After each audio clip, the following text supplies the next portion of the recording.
My Lords, consider the tale of two African countries. In the late 1970s, as we just heard, Kenya banned the hunting of elephants, banned the sale of tusks, and saw an upsurge of poaching to such a degree that elephants were almost wiped out in that country. At almost exactly the same time, Zimbabwe, or Rhodesia as it still was for a couple more years, made elephants the property of whoever's land they were roaming on, with the result that there was an upsurge in numbers, because, as Aristotle teaches, that which nobody owns no one will care for. It can take an effort of will in a country like this to imagine what it's like to live next to some of these large mammals. We encounter them even before we go to school. They're presented to us in the first books we see as toddlers, smiling and colourful and anthropomorphized. And then we come across them later as teenagers in documentaries, endangered and handsome and gracious. But of course, that isn't exactly how they seem when they are next door to you. A lion might carry off a child. An elephant will trample crops, possibly push over your dwelling. Rhinos and hippos are more dangerous still. Even the giraffe, which looks so graceful when we see it on television, competes for scarce water resources with local herders. And so if we want to preserve these animals and their habitats, we have to give local people an incentive to treat them as a renewable resource.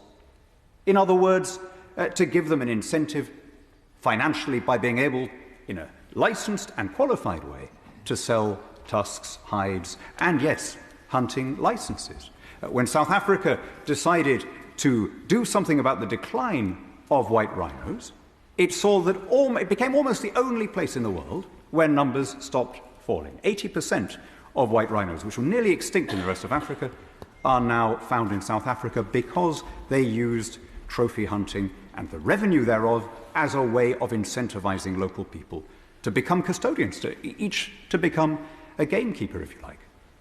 I spent some time last year, I had the great privilege of visiting the northern parts of Pakistan, beautiful, austere landscapes where there's an unusual mountain goat called a markhorn, which has these kind of amazing screwdriver horns, or like a drill. They are the most magnificent animal, and in the 20th century, they were this close to extinction. There were fewer than 500 of them left. The Pakistani authorities then began to sell, but to auction, a very small number of hunting licenses, 3 or 4 a year. They're now fetching immense sums, $500,000, or upwards of that in some cases. The money is reserved for the local communities. The people in those communities then make damn sure that no one will come near any of those animals except the elderly post-reproductive ones, which are marked for hunting. A population which previously had no incentive to look after the numbers has become, if you like, they've all become rangers in a way that overstretched governments are not able to do. We made it everybody's business. My Lords, this, it seems to me, is a question which pits aesthetics against intellect. It's a question that pits how we feel about something, our sentiment, against what we think is most in the interest of endangered species. Like my noble friend Lord Swire, I don't particularly like the image of American dentists squatting by fallen lions. I mean, maybe it's that we all have a problem on some deep psychological level with dentists. I don't know, but it's not fundamentally for us in this house to consider the aesthetics. It's for us to consider the effects.